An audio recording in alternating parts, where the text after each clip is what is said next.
Declan Rice is leaning towards and is likely to join Arsenal Football Club.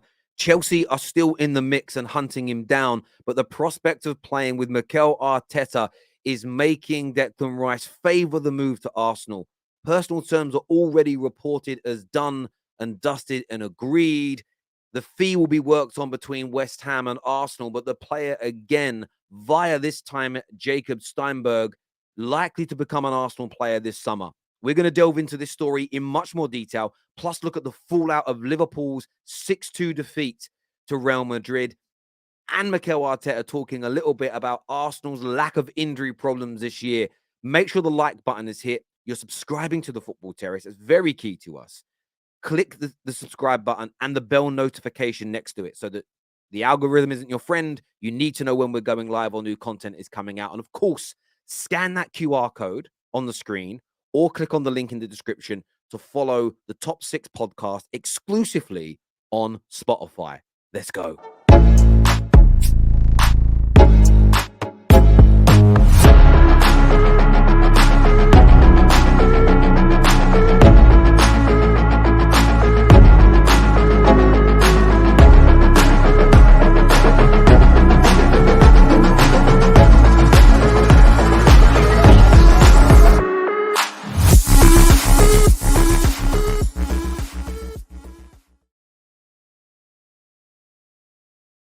Declan Rice is likely to join Arsenal, as stated here on the screen, as he's leaning towards this move to Arsenal this summer because of the prospect of playing with Mikel Arteta.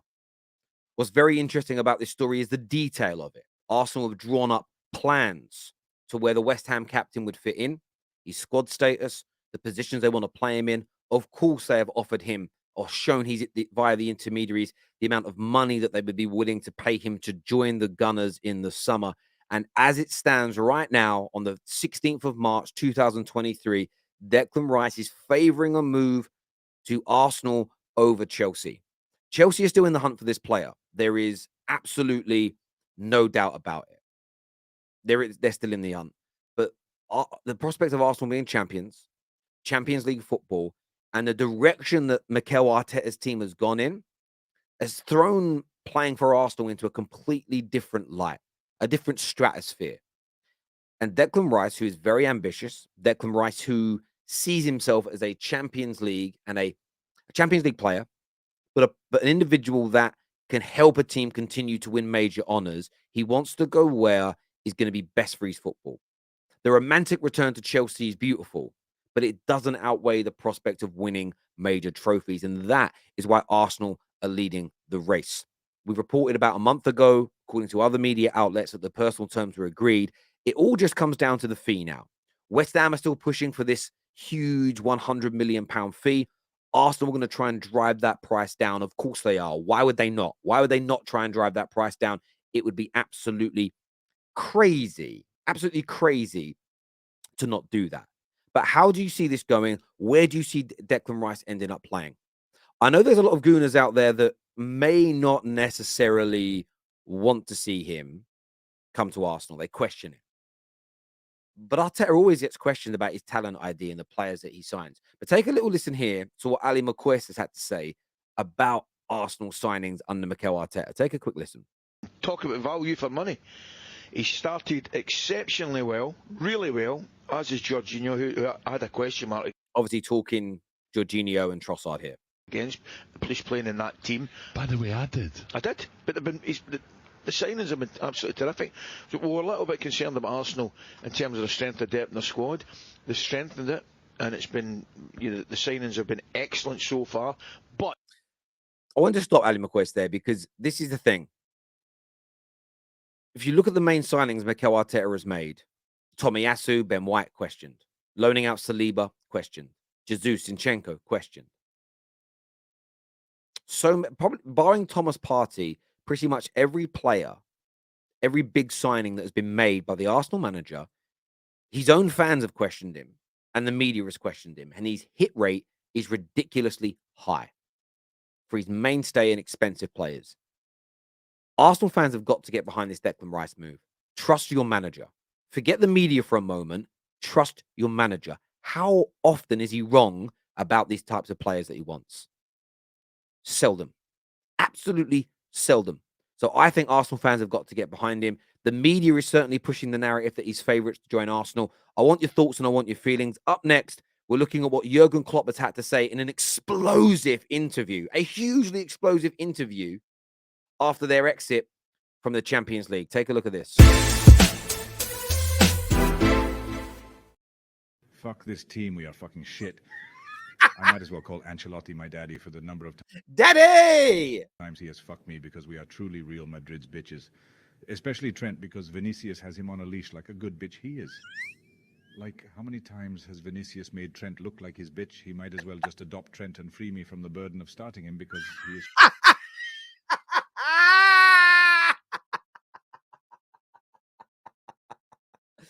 Obviously, obviously, it's a parody. It's not really Jurgen Klopp, for full disclosure.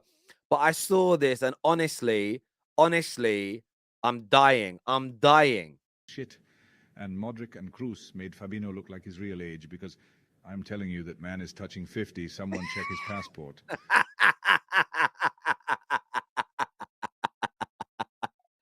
It is funny. It is funny, but I think there's a part of me that thinks Jurgen Klopp probably feels a bit like this, because the fall off has been crazy from some of these players. It really has been. Speaking of fall off from players, let's take a look here at what this is the real Jamie Carragher, what he said about Trent Alexander-Arnold last night. Take a little listen to this. Is a massive problem, and I thought this problem would rear its head when Klopp left, and maybe Liverpool dropped back to when I was a player, where most season we'd be trying to qualify for top four. If Liverpool are trying to qualify for the Champions League on a yearly basis, I'm not sure Trent's your man. That is a massive statement. I am not sure that Trent Alexander is the man to help Liverpool qualify for the Champions League if they're not the best team in England. If they're not the best team in England. I think he goes on to say something like that. Right back. If Liverpool get back to being one of the best teams in Europe, which is what they will try and do next season, he is your man. So essentially, Trent is a fair weather player. That is what I'm hearing here from Jamie Carragher, unless I'm wrong. I'm not trying to take it out of context. He has essentially stated that if Liverpool are not one of the best teams in Europe or the best team in England, Trent isn't the guy you need.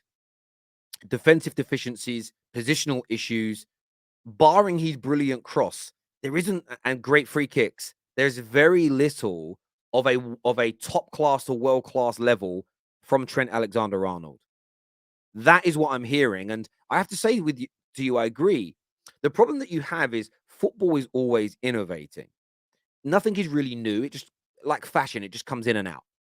And marauding fullbacks, bursting down, staying wide on the wings, crossing balls into the box, for 5 years was the way to go, the way to play football. But now the inverted fullback has become more popular. To be an inverted fullback, you need to be very, very defensively sound. And Trent doesn't have this. And if systems get to a point where the inverted fullback systems are outdoing the marauding attacking fullback systems, Trent almost becomes obsolete. Unless Klopp can get his team back to being one of the best in England, Trent is going to be a problem rather than an asset for you. So a massive take there from him. And on the Trent, on Trent, and then the era coming to an end. I want to take a little listen here to what Jamie O'Hara had to say about eras coming to an end. By the way, make sure like buttons are being smashed and you're subscribing. Let's take a little listen to this. End of an era now, which it feels like a little bit. They're coming to an era where they're going to have to reinvest. They're going to have to rebuild this team. As an era, when you put them up against Man City, you put them up against United, you put them up against Arsenal back in the day. As an era for Liverpool, has it been a huge success? No. It's been a success. They've won the Champions League and the Premier League. They've won a League Cup and they've won an FA Cup. That is a success. But even in comparison to Liverpool's two previous great teams in the 70s and 80s, it's not a huge success. Let's take a little bit more. Or do you think there should have been more? I think they're very unlucky. They come up against one of the greatest Premier League sides ever in Man City, right? Yeah. Fergie was going up against Arsene Wenger. Fergie went up against Jose Mourinho's Chelsea and Roman Abramovich's Chelsea. Come on now. I mean, they got pipped at the post by a point. You know, they're getting. Man United have been been done by goal difference for a league title. For a league title. Come on now. 90+ points. Can it be classed as one of the greatest teams the Premier League's ever seen? No, it cannot be. I don't mean this rudely. Liverpool can't be classed as one of the greatest teams in Premier League history. And I'll tell you as to why. I wrote this down because I didn't want to forget it, but I'll tell you as to why. 2015-16, trophyless. 2016-17, trophyless. 2017-18, trophyless. 2020-2021, trophyless. 2022 to 2023, trophyless. 5 out of 8 seasons under Jurgen Klopp, Liverpool have not won a trophy. They can't be one of the greatest. 3 Fergie teams, this Pep Guardiola team, Wenger's team, in my opinion, you could put all of them above them.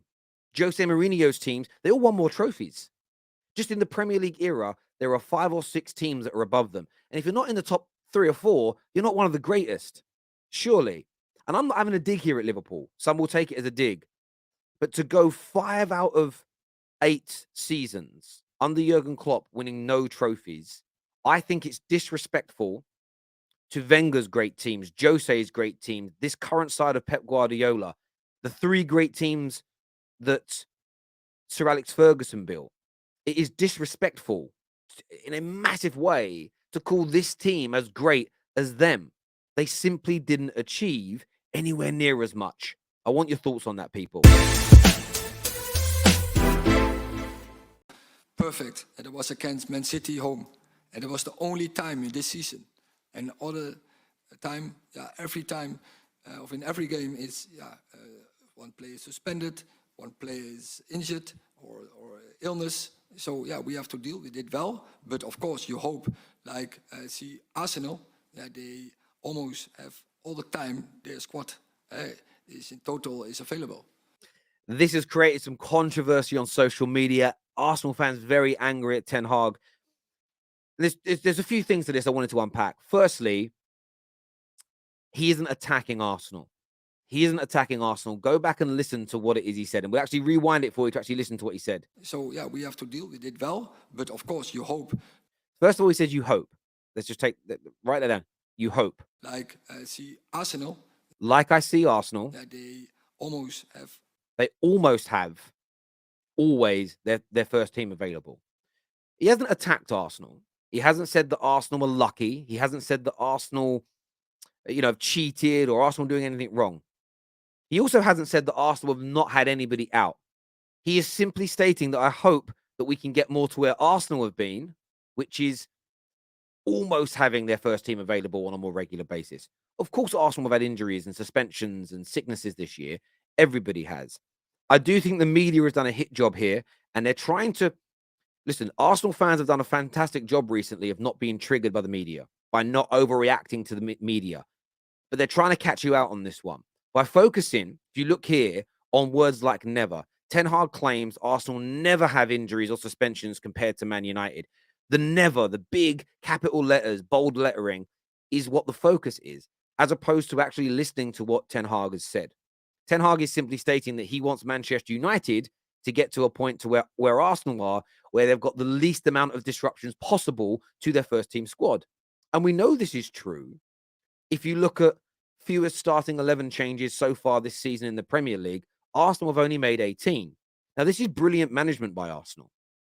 Great medical team, great rotation of the squad, brilliant preseason. Everything that's been done has led to a lack of injuries and other problems comparatively to other people. That is what Ten Hag was doing here, was comparing. Now, I know Gooners on the Terrace. Okay, now listen, I know Ten Hag ain't having a dig at us. There are some online that are very angry about it. I'm just telling you, he's not attacking your club. As someone who listens to Ten Hag regularly, I don't think he's attacking your club. But I do understand why Arsenal fans would be annoyed. Arsenal have definitely had injuries this year.